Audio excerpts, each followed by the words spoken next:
A buscar en nuestras Biblias la carta a los Hebreos, capítulo 10, versículos 26 al 31. Posiblemente uno de los mensajes más incómodos de la carta, no de preparar, para serle honestos, no fue tan difícil prepararlo, pero definitivamente es difícil predicarlo y todo lo que esto envuelve. Hebreos 10, 26 al 31, y hemos titulado este mensaje una sobria advertencia contra la apostasía. Pero primero vamos a orar para pedirle a Dios que su gracia nos asista.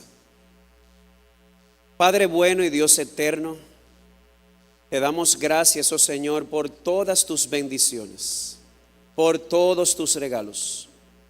Y de manera particular aprovechamos esta ocasión para darte gracias por nuestras madres y por ese sentido de abnegación, por ese sacrificio, Señor, que no espera nada a cambio, de que todavía en este punto, aún nosotros los casados con hijos, todavía seguimos recibiendo llamadas de nuestras madres preocupadas por nosotros. Padre, gracias. Te rogamos que tú nos concedas ver a las jóvenes de nuestra iglesia seguir creciendo con esa mente de que lo que necesitamos son madres enfocadas, oh Señor, en sus hijos, de tal manera que nuestros hijos puedan crecer en la gracia y el conocimiento tuyo. Concédenos, oh Señor, más mujeres como la madre y la abuela de Timoteo. Te rogamos también, oh Señor, que tú bendigas lo que hemos de estudiar esta noche. Padre, que nos concedas darle la seriedad y la sobriedad que este mensaje merece, y que nos des, oh Padre, por tu gracia y por tu espíritu, la capacidad de poder responder de una manera apropiada a lo que hemos de recibir esta noche, porque te lo rogamos en los méritos de Cristo. Amén.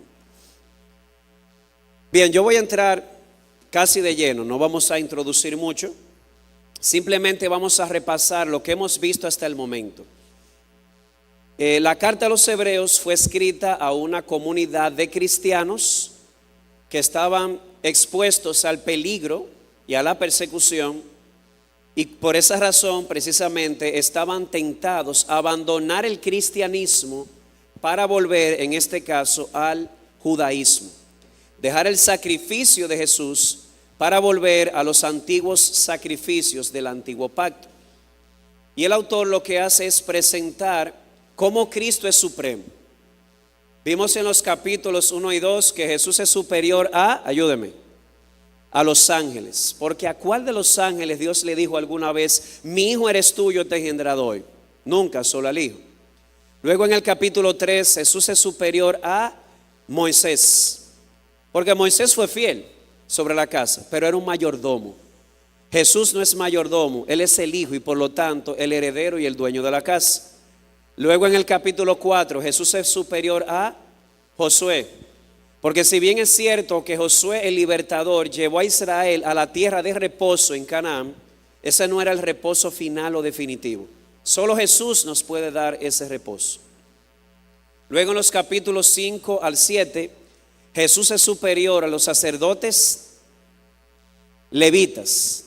Él de hecho pertenece a un orden superior, el orden de Melquisedec, es un sacerdocio eterno. Luego en los capítulos 8 al 10, en su primera parte, Jesús o su sacrificio es superior a los sacrificios del Antiguo Testamento. Todos esos sacrificios fueron impuestos por Dios y fueron un medio de gracia, pero eran simplemente una sombra, un tipo, una fotografía del sacrificio perfecto que es el de Cristo. Pero ese sacrificio ya está con nosotros, ya Jesús fue sacrificado. Y a propósito de lo que le dijo el tío Ben a Peter Parker, conocido también como Spider-Man, un gran poder también conlleva una gran responsabilidad.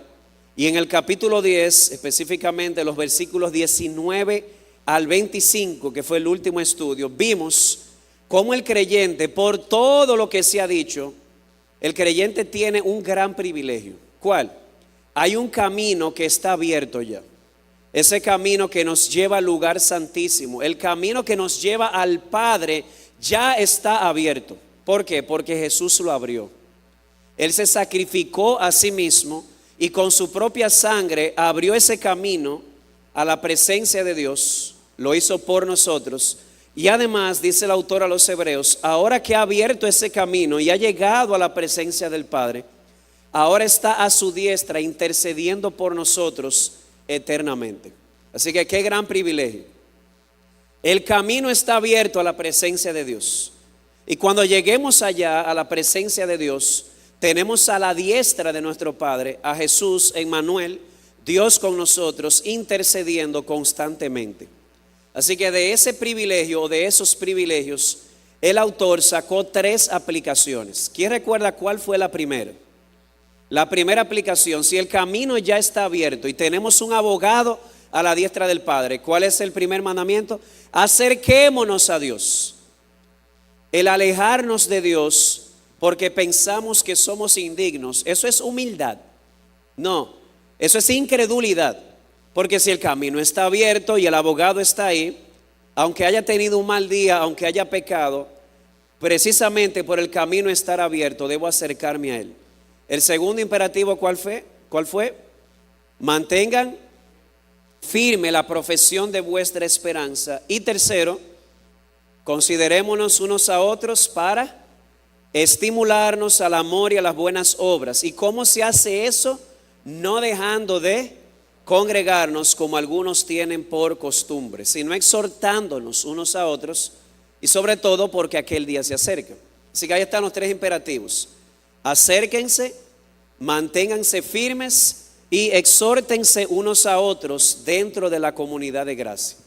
Y es ahí donde entra nuestro texto. Note que el versículo 26 comienza diciendo, ¿por qué? Eso significa que todo lo que vamos a ver a partir de ahora es el argumento, el fundamento para sostener todos los mandamientos o imperativos anteriores. Y hay 2 cosas en el texto que vamos a ver. En primer lugar, un peligro potencial. Y cuando digo potencial, lo digo con P de mucho. Es una forma de ilustrar de que es un peligro potencial y real extremo. Y además el resultado potencial que tiene ese peligro. Así que un peligro potencial y un resultado potencial de ese peligro. ¿Cuál es el peligro potencial? Leemos en el versículo 26 de Hebreos capítulo 10. Porque si continuamos pecando deliberadamente después de haber recibido el conocimiento de la verdad, ya no queda sacrificio alguno por los pecados, sino cierta horrenda expectación de juicio y furia de un fuego que ha de consumir a los adversarios. El autor de la carta quiere llamar la atención a algo. Acérquense, manténganse firmes, manténganse exhortándose unos a otros. ¿Por qué? Porque, dice el verso 26, si continuamos pecando deliberadamente después de haber recibido el conocimiento de la verdad, entonces ya no queda más sacrificio por el pecado. Pero para ver este peligro potencial, vamos a subdividirlo en 2. Primero, vamos a ver quiénes son los involucrados en este peligro. Según el pasaje, las personas involucradas o expuestas a este peligro potencial son personas que han experimentado grandes privilegios en la vida cristiana. ¿Cómo? Repite de nuevo. Las personas que están expuestas a este peligro potencial son personas que han experimentado ciertas bendiciones dentro de la cristiandad. Como por ejemplo, ¿cuáles bendiciones? En primer lugar, estas personas que están expuestas al peligro, según el texto, no según yo, han experimentado iluminación. ¿Cómo así? Es decir, que las personas envueltas, las personas expuestas a este peligro, no están en total oscuridad con relación al conocimiento, sino que según el texto conocen la verdad de una manera considerable. ¿Y de dónde lo saco? Verso 26 dice, porque si continuamos pecando deliberadamente después de haber recibido el conocimiento de la verdad. Es precisamente a eso que le llamamos iluminación. No estamos hablando de una iluminación salvadora, estamos hablando de que estas personas, por la obra del Espíritu Santo, llegaron a conocer la verdad, y a eso el autor le llama iluminación. ¿Cómo lo sabemos? Vea conmigo el verso 32. Dice: pero recordad los días pasados, cuando después de haber sido iluminados. Noten que después de haber conocido la verdad y después de haber sido iluminados, son frases paralelas. Así que ten en cuenta lo que el autor está transmitiendo. El haber sido iluminados en este sentido, el conocer la verdad y conocerla bien, eso no nos excluye del peligro del cual se está advirtiendo en este pasaje. Si tú pensabas que por tu mucho conocimiento eso te excluía del peligro potencial, estás equivocado. Así que estas personas expuestas al peligro han recibido iluminación o conocen la verdad. Pero no solamente iluminación, hay una segunda bendición que estas personas han experimentado y la vamos a llamar inclusión. ¿Cómo así inclusión? Oye esto: aquellas personas de las que habla el texto, expuestas al peligro potencial, que todavía no hemos dicho cuál es, no estaban en total exclusión en cuanto a la comunión, sino que de manera externa o visible pertenecían al pueblo de Dios. Espérese, pastor, dele para atrás. Estas personas expuestas al peligro no solamente conocían la verdad, estas personas, según el texto, de manera externa o visible, pertenecían al pueblo de Dios, pertenecían a la iglesia. ¿Y cómo usted lo sabe? Solamente hay que leer el verso 30, y en el verso 30 notará que aquellas personas que caen en el peligro del que vamos a hablar recibirán este juicio del que se habla en el Antiguo Testamento. Dice el verso 30: pues conocemos al que dijo: mía es la venganza, yo pagaré. Y otra vez el Señor juzgará ¿a quién? A su pueblo. Estas personas, hermanos, habían experimentado la bendición de pertenecer al pueblo de Dios, al menos de manera visible. Pero ¿sabes qué? Conocer la verdad y pertenecer a la iglesia visible no excluye a la persona del peligro potencial que hemos de mencionar. Y hay algo más. Esto me sorprendió, pero el mismo libro nos da algunas pistas de cómo interpretarlo. Estas personas, además de haber experimentado iluminación, inclusión, también experimentaron santificación. Sí, hermano, yo sé lo que puede pasar por su mente. ¿Cómo? Pero tengo que ser fiel al texto. Experimentaron hasta cierto punto santificación. ¿Y dónde lo vemos? Verso 29. Leo.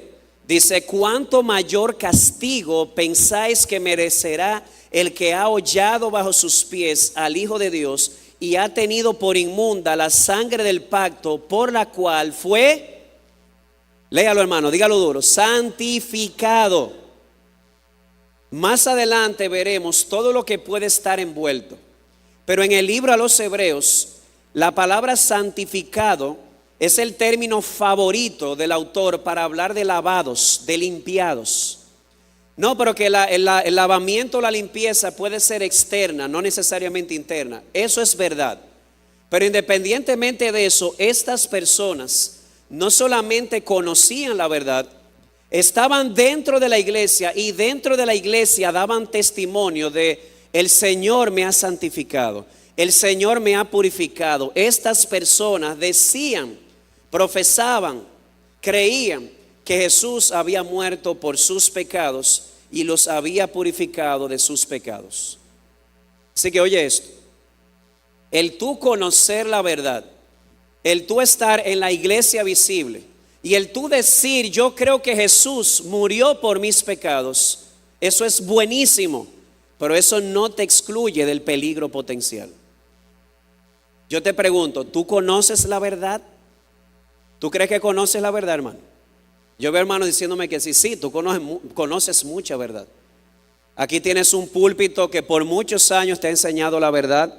el ministerio de escuela dominical, el ministerio de damas, el ministerio de jóvenes, verdad a diestra y siniestra. ¿Tú perteneces a esta iglesia local de manera visible? Sí.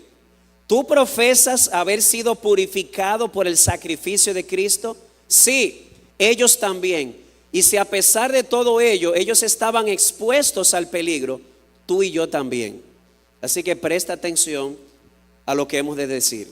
Entonces, ¿cuál es el peligro potencial? Porque se ha mencionado varias veces, pero todavía no se ha dicho cuál es el peligro. Por lo menos se leyó, pero no se ha explicado. ¿Cuál es el peligro potencial al que estas personas estaban expuestos?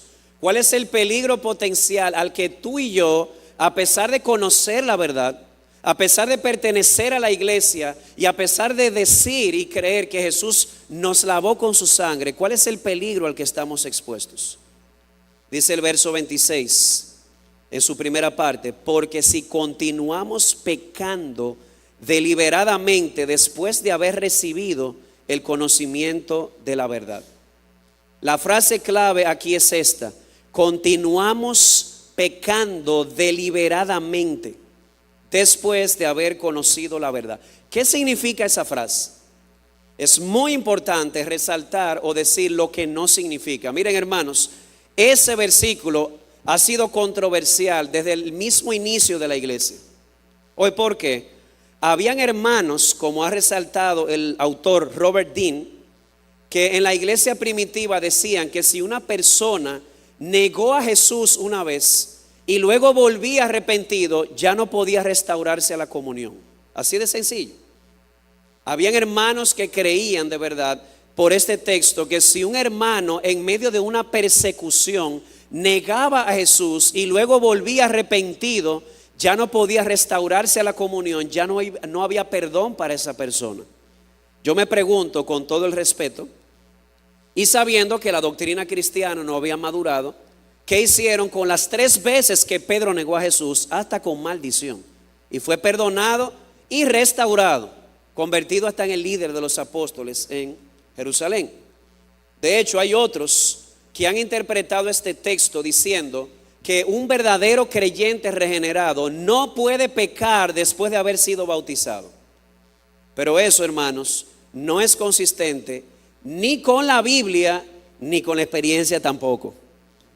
Realmente todos nosotros sabemos que después de nuestro bautismo hemos pecado y mucho.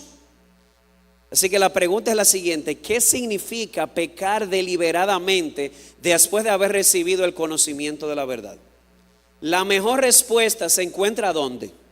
En el texto. Así que vamos a sacar del texto la respuesta.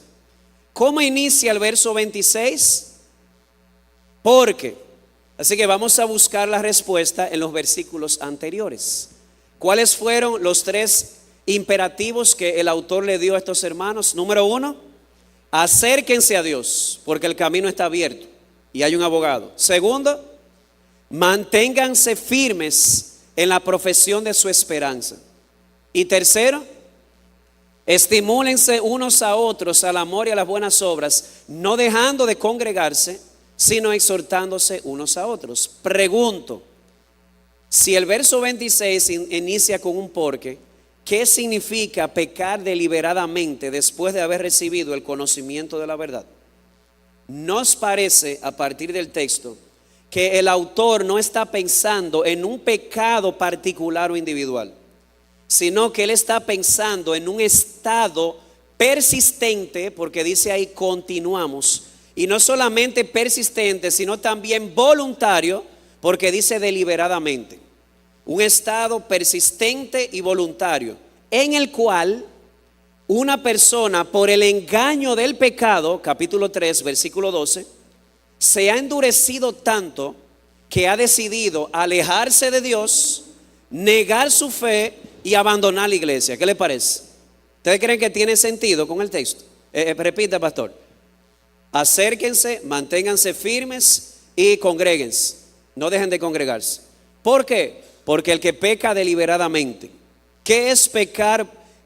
Continuar pecando después de haber recibido el conocimiento de la verdad. Un estado continuo, porque dice continuamos, y voluntario, porque dice voluntariamente, en el cual la persona, después de haber conocido la verdad, su corazón se endurece tanto por el engaño del pecado que decide, 1, alejarse de Dios, 2, negar la fe que profesó y 3, alejarse de la iglesia o la comunidad de la gracia. ¿Le parece consistente, hermano, con el texto? Así que mire, hermano, lo que estamos diciendo. Aquella persona, o si tú estás ahí y has conocido la verdad, si tú eres parte de la iglesia visible y si tú profesas haber sido santificado, lavado o limpiado por la sangre de Cristo, eso es bueno, amén, gloria a Dios. Pero eso no te excluye de un peligro potencial. El potencial peligro de que tu corazón se endurezca por el engaño del pecado y termines apartándote del Señor, negando la fe y dejando la iglesia. Y esto lo que quisiera decirlo llorando. Hace más de un año tuvimos un caso aquí de una persona que por años dentro de nuestra iglesia se mantuvo cerca de Dios, profesaba fe en el Señor con mucha pasión, mucho fervor, y estaba siempre dentro del seno de la iglesia. Tristemente tuvimos que aplicar expulsión porque la persona estaba renunciando a su fe. Hermanos, es un peligro potencial. Pastor, que la salvación no se pierde, yo lo sé, pero no estamos hablando de eso, no me cambies el tema. Esto es un peligro potencial.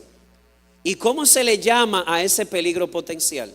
En una palabra, esto tiene un nombre: apostasía. ¿Sabe lo que es apostasía? Según el diccionario, apostasía es renunciar o traicionar la fe que una vez profesé. Tan sencillo como eso. ¿Y cómo sucede esto? ¿Cómo llegamos al punto de la apostasía? Mira conmigo un poquito más atrás en el capítulo 3. Y mira que esto no es algo que sucede de la noche a la mañana. Es todo un proceso. Vamos a leer en el capítulo 3 de Hebreos, específicamente los versículos 12 al 14.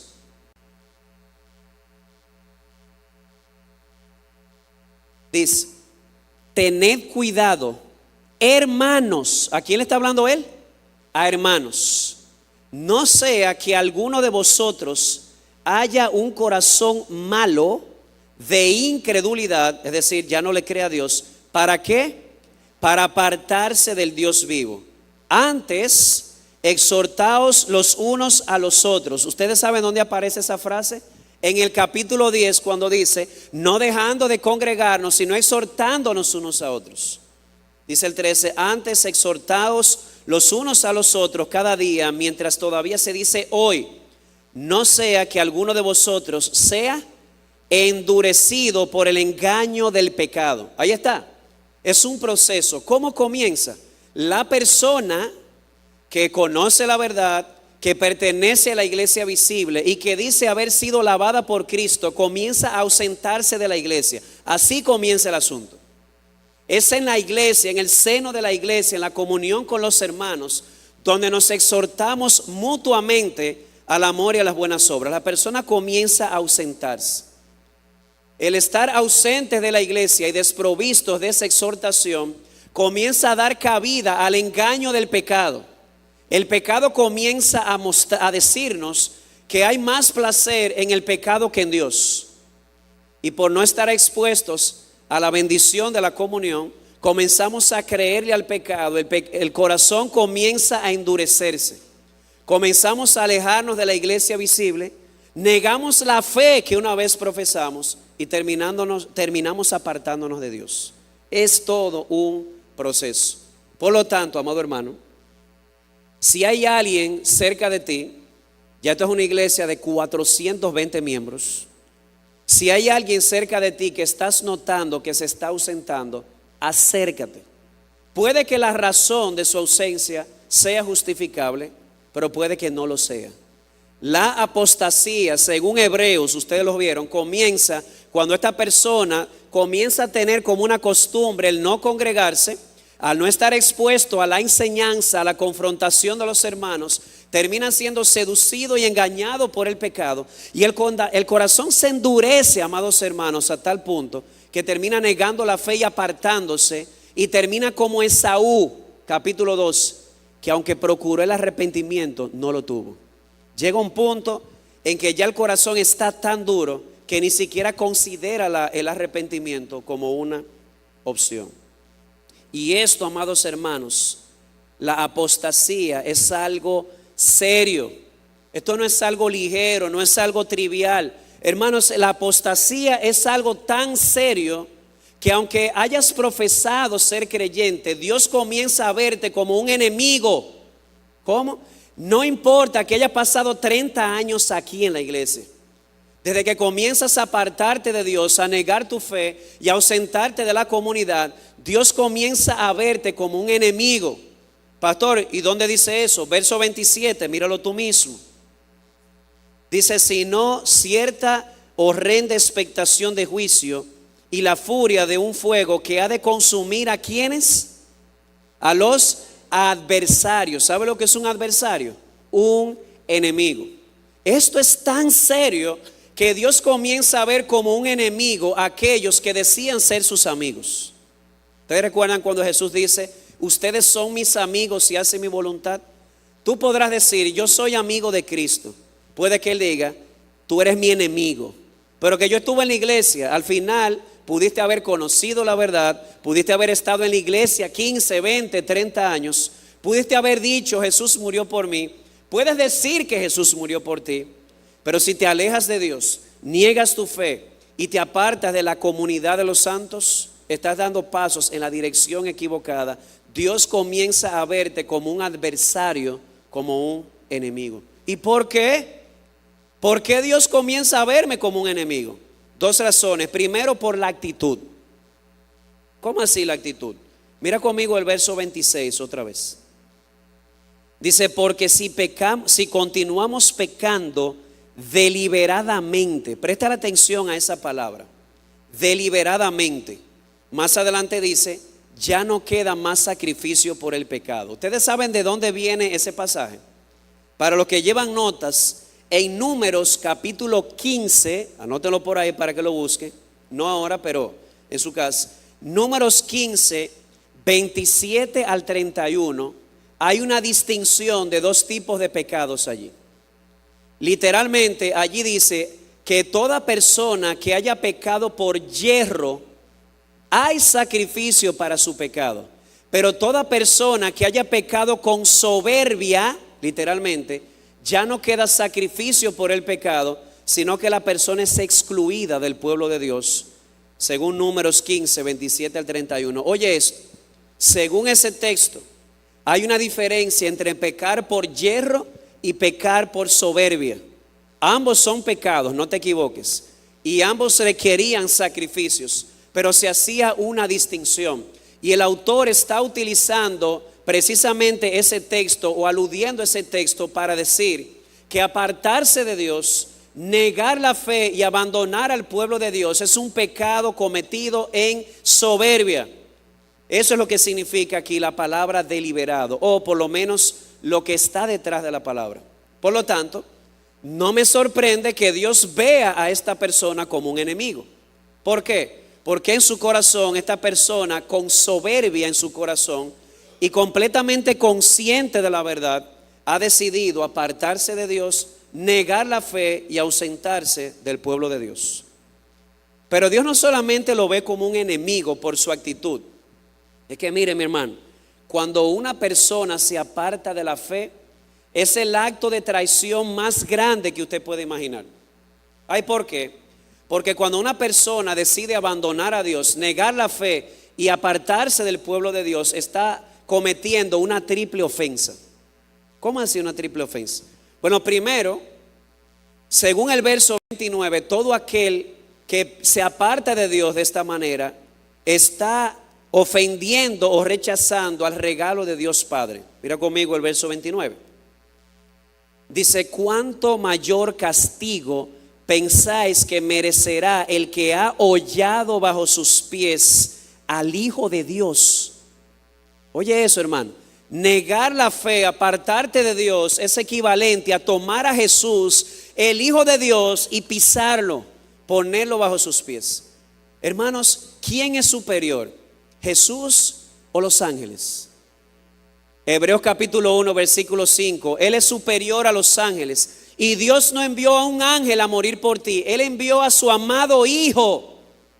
Y puedes verlo a Jesús en la cruz, siendo estrangulado por la ira de su Padre, mientras dice: ¿por qué me has abandonado? Y ahora tú decides tomar ese regalo precioso del Hijo de Dios y ponerlo bajo tus pies y pisotearlo.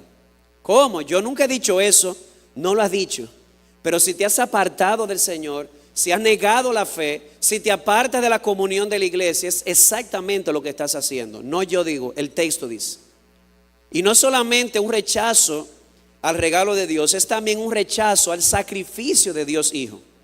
Porque él agrega en su segunda parte: y ha tenido por inmunda la sangre del pacto. Esa palabra que ahí se traduce como inmunda realmente significa ordinario o común. Y una persona, según el texto, que se ha apartado de Dios, que se ha alejado del Dios vivo, que ha negado su fe, no solamente está rechazando al regalo de Dios Padre, que es su Hijo, está también rechazando y teniendo por algo común u ordinario la sangre de Cristo que fue derramada en la cruz. Amado hermano, está poniendo la sangre de Jesús al mismo nivel que la sangre de los toros y los machos cabríos que se ofrecían en el Antiguo Testamento. Pero ¿sabes qué? No es cualquier sangre, no es cualquier vida, es el Hijo de Dios. Por lo tanto, la apostasía es un acto de traición contra Dios Padre y Dios Hijo. Pero hay algo más, porque es una ofensa triple. También es un rechazo a la obra del Espíritu Santo. Verso 29, en su última parte, dice: y ha ultrajado al Espíritu de gracia. Hermanos, estos hermanos a quienes el autor de Hebreos escribió habían experimentado muchas bendiciones por parte del Espíritu Santo. Hebreos 6:4 dice lo siguiente: porque es imposible que los que una vez fueron iluminados y gustaron del don celestial y fueron hechos partícipes del Espíritu Santo. Hermanos, estos hermanos a quienes el autor escribió, que decían creer en el Señor, que pertenecieron a la iglesia, que conocieron la verdad, habían sido hechos partícipes del Espíritu Santo en alguna medida. Por lo tanto, según el texto, apostatar, abandonar la fe, era un acto de traición cósmica, o es un acto de traición cósmica, porque significa rechazar el regalo de Dios Padre, tener por inmunda la sangre de Dios Hijo y ultrajar y ofender la obra de Dios el Espíritu Santo. El Dios Trino está envuelto y es ofendido cuando una persona decide darle la espalda. Y eso nos lleva entonces al segundo punto.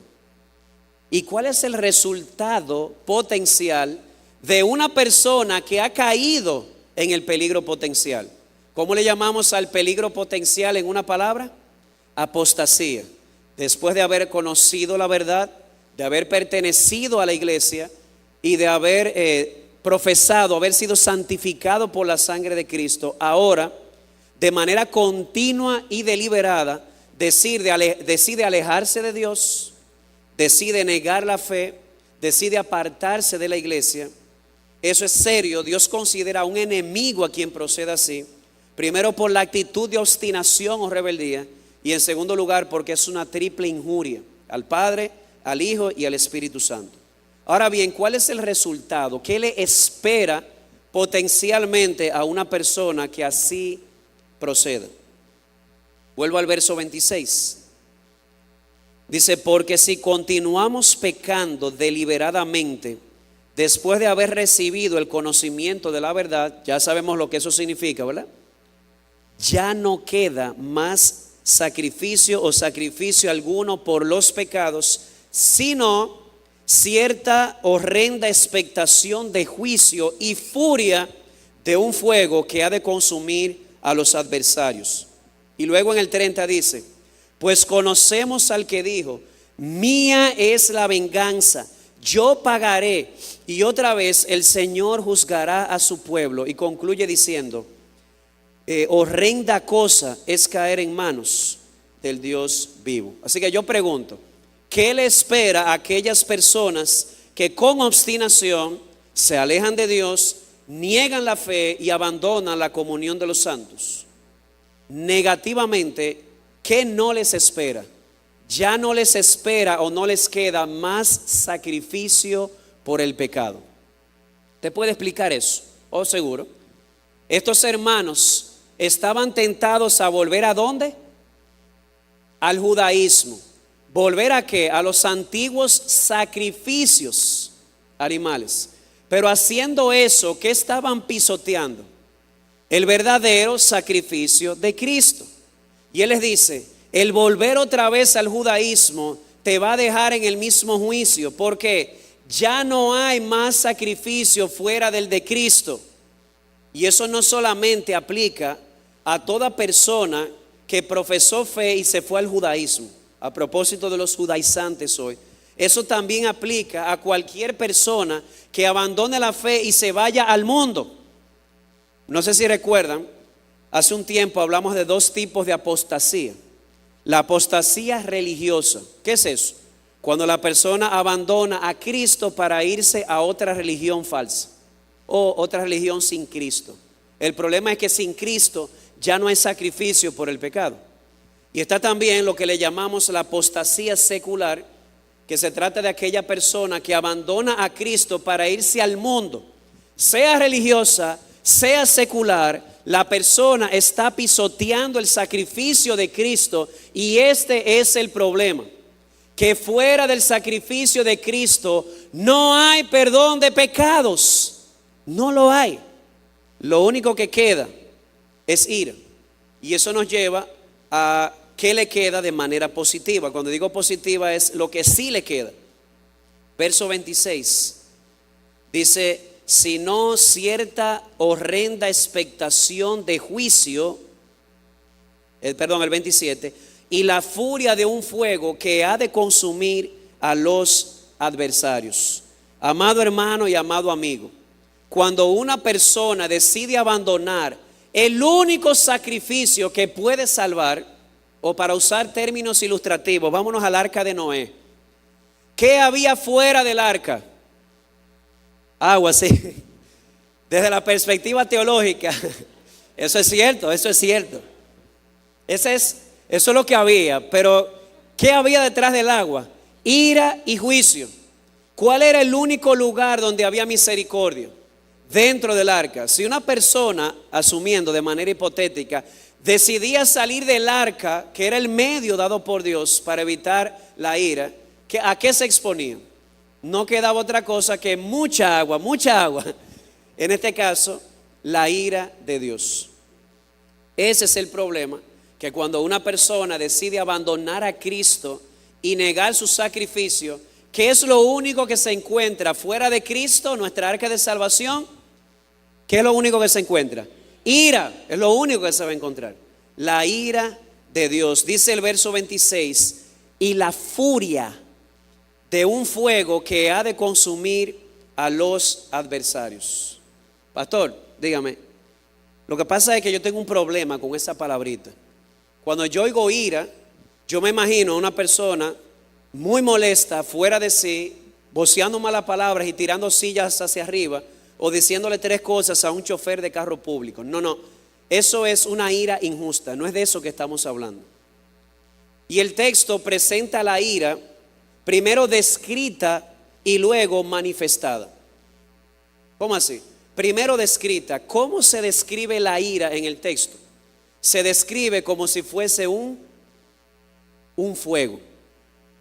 Hermano, ¿usted se ha acercado a un fuego alguna vez?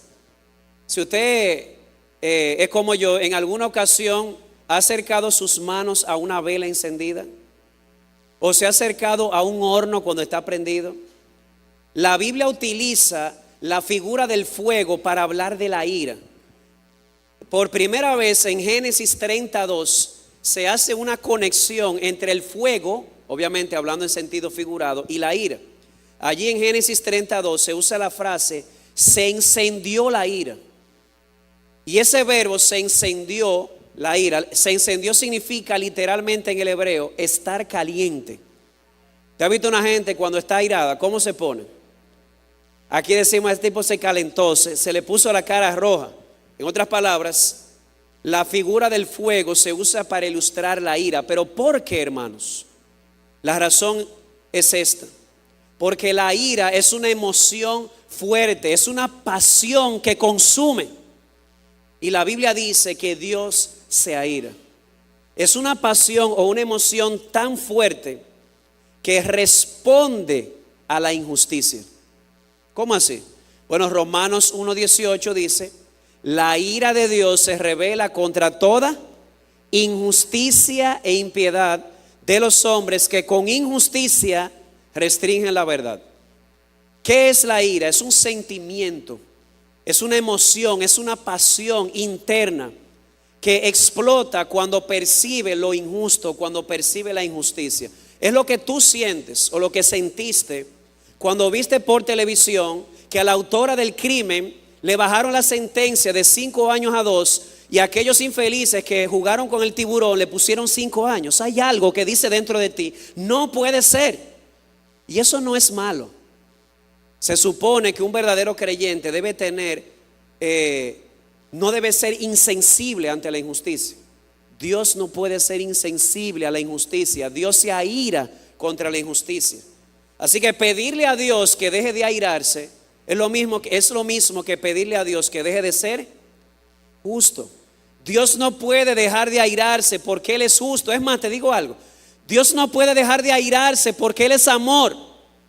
Si Dios ama a los niños, tiene que airarse con el aborto. Eso es obvio. Si Dios ama la pureza, tiene que airarse con la impureza. Si Dios ama la justicia, tiene que airarse contra la injusticia. Amado amigo, entiende, no estamos hablando de un frenesí insano, estamos hablando de una pasión interna, ardiente, que consume, pero que responde ante la injusticia.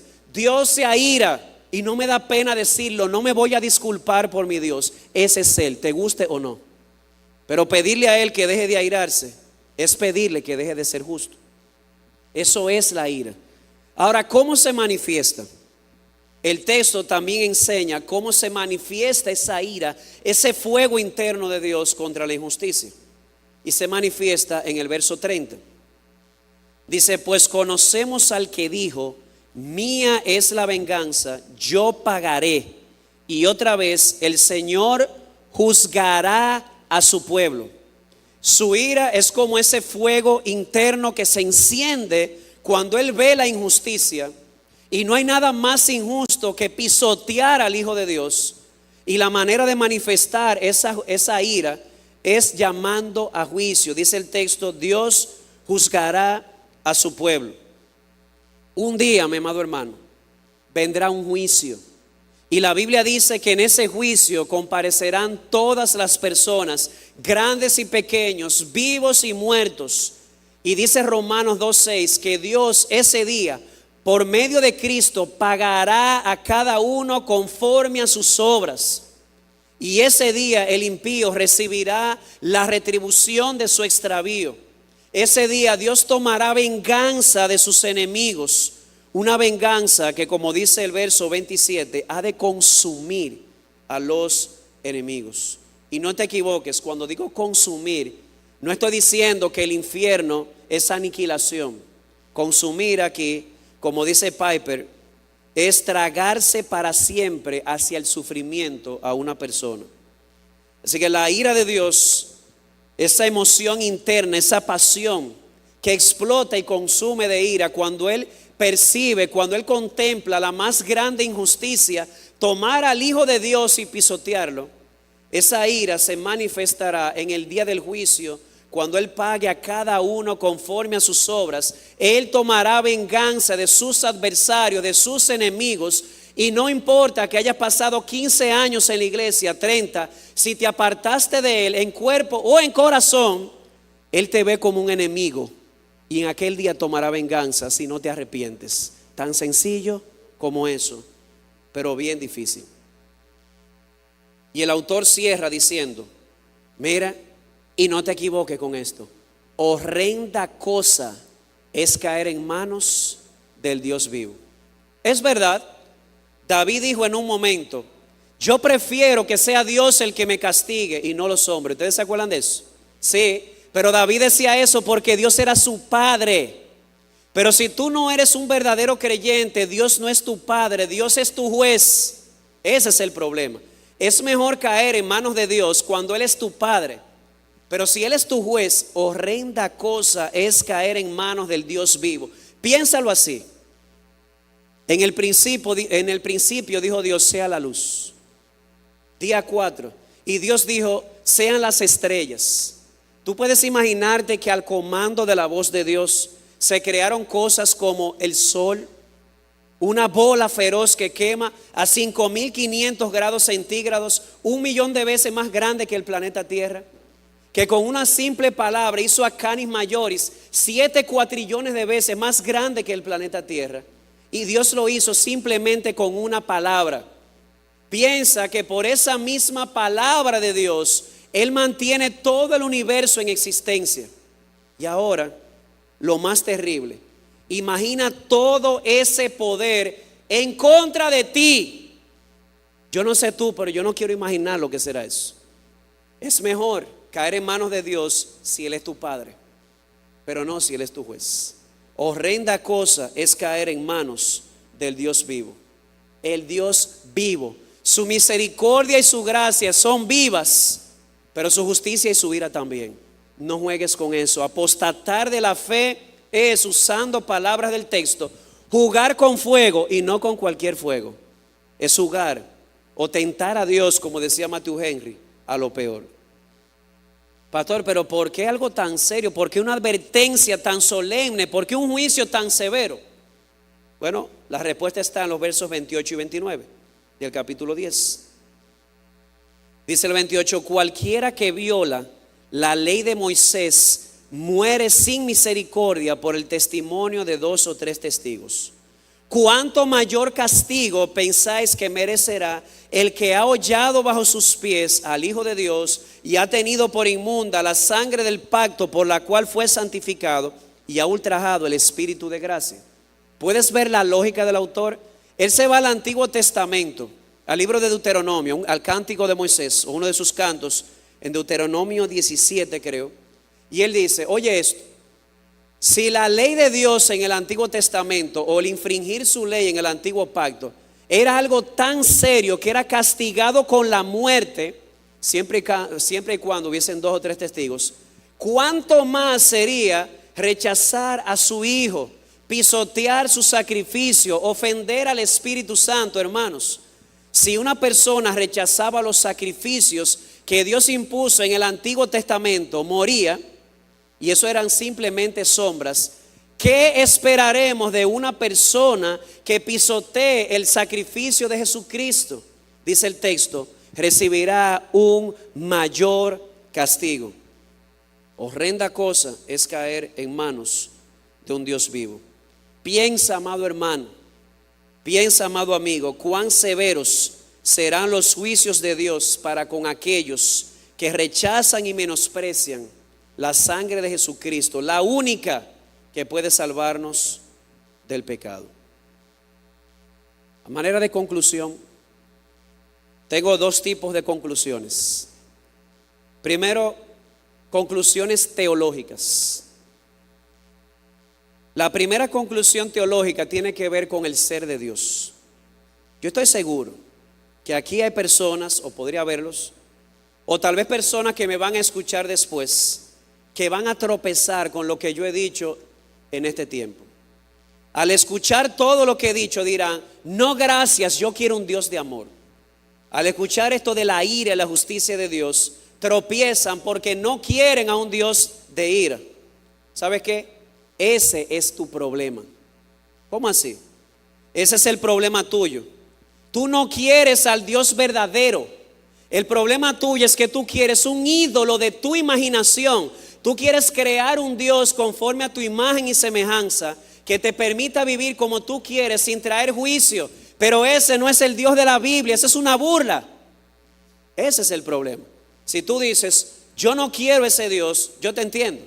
El problema es que tú no quieres al Dios verdadero, tú quieres a un ídolo tuyo. Ese es el problema. Porque ¿sabes algo? Independientemente de que le ames o que le odies, que le aceptes o le rechaces, que le alabes o le maldigas, este es Dios, punto. Y no me voy a disculpar. Es mi deber como pastor y como maestro traerte la verdad y traerte todas las perfecciones de Dios. Sí, Dios es amor. De tal manera Dios amó que dio a su Hijo. ¿Tú quieres una mayor muestra de amor que esa? Su gracia, su misericordia y su paciencia extendida hacia personas que eran sus enemigos al costo de su Hijo. Y ahora menosprecias a su Hijo, lo pisoteas y ofendes al Espíritu Santo. Y tú esperas que Dios, porque es amor, se quede con los brazos cruzados. Eso no es justicia. Así que, amado amigo, amado hermano, es mi deber como pastor presentarte todos los cuadros o todas las perfecciones del Dios de la Biblia. Y yo sé que esto puede bajar mi popularidad, pero a mí qué me importa. Jesús no pensaba en popularidad. La salvación, amado hermano, está atada a lo que yo puedo estar predicando ahora. Pablo le dijo a Timoteo, ten cuidado de lo que enseñas, porque haciendo esto te salvarás a ti y a los que te escuchan. Así que ten en cuenta lo que te estoy diciendo. Esto es serio y es sobrio. Y además, con relación a la salvación, yo no he dicho en ningún momento que la salvación se pierde. ¿Eso he dicho en algún momento? De hecho, quiero que sepas algo. Yo creo que la salvación no se pierde. ¿Cómo así? Que aquellas personas que han sido verdaderamente regeneradas y salvas en Cristo son personas que Dios conoció, predestinó, llamó, justificó y va a glorificar. Yo creo que la salvación no se pierde, pero no estamos hablando de eso. Estamos hablando cómo en la experiencia una persona que conoció la verdad, perteneció a la iglesia y dijo o dice ser salva por Cristo, está expuesta a un peligro potencial, puede terminar endureciéndose, puede terminar apartándose de Dios. Eso es lo que enseña Hebreos. Si tú quieres poner la teología sistemática por encima de la Biblia, ese es tu problema. Pero nuestra teología sistemática tiene que venir de la Biblia. Así que seremos fieles al texto y que Él nos ayude a acomodar nuestra teología si no está correcta. Ahora también algunas conclusiones prácticas, dos de ellas. Amado hermano, a propósito de que un creyente profeso que se aparte está expuesto a tal peligro, recuerda esto, el castigo es mayor. Así que considera la advertencia. Alguien me dijo en una ocasión cuando empecé la serie de Hebreos, que de hecho no comenzó como una serie. Yo prediqué un sermón llamado El inminente peligro de la apostasía y al final seguí, el Espíritu me dijo sigue y seguimos. Alguien me decía, no me gustó su sermón. Y yo, ¿por qué? Usted lo que vino fue a asustarnos. Y yo le dije, sí, a eso vine. Porque dice Hebreos 4:1, por tanto, temamos, no sea que permaneciendo aún la promesa de entrar en su reposo, alguno de vosotros parezca no haberlo alcanzado. No todo temor es malo. Jeremías 32, pondré mi temor en el corazón de ellos para que no se aparten de mí.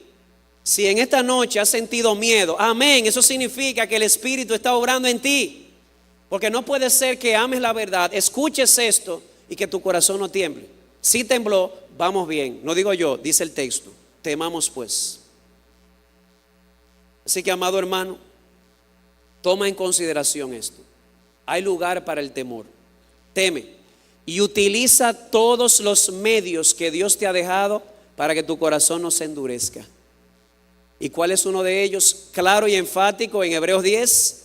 No dejes de congregarte. Si alguien te dijo por ahí, no vengas aquí, sea de la iglesia o fuera de la iglesia, porque eso está lleno de hipócritas, dile sí, y yo soy el primero. Por eso estoy aquí, para que Jesús me siga salvando. No te lleves de lo que te dice la gente, llévate de lo que Dios te dice. Dejar de ausentarte de la iglesia, dejar de venir a la iglesia, dejar de exponerte a la predicación y a la comunión de los hermanos es directamente proporcional al endurecimiento del corazón. Un endurecimiento que te puede llevar a negar la fe y apartarte de Dios. Así que no dejes de congregarte. No es legalismo, lo dice el texto. Lo puedes leer 15 veces que tú quieras en tu casa. Y por último, amado amigo, si hay alguien aquí que no es cristiano, tú pensarás, esto no aplica a mí, porque en todo momento se le ha hablado a personas que conocen la verdad, que pertenecían a la iglesia y que dicen ser salvos por Cristo. Yo estoy aquí oyendo, pero yo no conozco toda la verdad, ni estoy dentro de la iglesia, ni nunca he dicho que necesito a Cristo para ser salvo. Sí, pero tienes un problema. El problema es que si no la habías oído, hoy escuchaste esta verdad. Dios te promete, Dios te ofrece salvación en Cristo. Y si tú rechazas su sacrificio, ya no hay más expiación por tu pecado. Piensa en todo lo que has hecho, todo lo que has dicho, todo lo que has pensado, todo lo que has sentido. Si sientes vergüenza por ello, te tengo una buena noticia. ¿Cuál es esa buena noticia? Cristo murió en la cruz para cargar con nuestros pecados. Jehová cargó en él el pecado nuestro. Pero si te vas de aquí rechazando a Jesucristo, te vas de aquí rechazando al único sacrificio que te puede salvar y dar vida. Así que, amado amigo, yo te ruego, si has escuchado hoy la voz de Dios, no endurezcas tu corazón. Acércate a Dios. Es que mi pecado es grande, sí, y el camino que Cristo abrió también. Es que yo peco mucho, sí, pero Cristo está sentado a la diestra del Padre abogando por aquellos que han creído en Él. Y estáis sentado en el trono esperando que diariamente te acerques a Él para buscar la gracia para el oportuno socorro. Si no te acercas hoy, es porque no le creíste a Dios, no porque tu pecado es muy grande. Acércate a Él. Tu única esperanza está en Jesús y ser hallado en Él, no teniendo tu propia justicia, sino la justicia de Dios en Cristo a través de la fe para todos los que creen. Así que cree en Cristo y serás salvo. ¿Qué más decir? Con todo esto, Señor, ayúdanos a aprovechar todos los medios para que nuestro corazón se mantenga vivo, para que nuestro corazón se mantenga estable en la fe y que el Señor nos ayude. Oremos. Padre nuestro y Dios bueno, te damos gracias por tus preciosas promesas. También te damos gracias por tus solemnes advertencias. Padre, hemos visto esta noche que existe un peligro potencial aún para nosotros que hemos creído la verdad. El peligro de que el corazón se endurezca y nos apartemos de ti. Oh Señor, sigue poniendo en nosotros tu temor, como has prometido, para que no nos apartemos de ti. Oh Señor, esa buena obra que tú iniciaste, termínala, Padre, hasta el día de Jesucristo, porque, oh Señor, solamente tú nos puedes guardar sin caída. Concédenos, oh Padre, prestar atención a estas advertencias, a acercarnos a ti constantemente, a mantener firme la profesión de nuestra esperanza, recordando que tú eres fiel, que tú nos ayudes, oh Señor, a mantenernos cerca, como dice nuestro hermano Marino, como carbones encendidos, que nos calentamos unos a otros, que nos estimulemos, que nos incitemos al amor y a las buenas obras, porque aquel día se acerca. Oh Padre, queremos estar firmes hasta el día de Cristo. Concédenos vivir y responder a estas verdades y transmitirlas a nuestros hijos y a los hijos de nuestros hijos. Concédenos también ver a aquellos que están aquí que no te conocen venir a los pies de Jesús, porque te lo rogamos en los méritos de Cristo. Amén.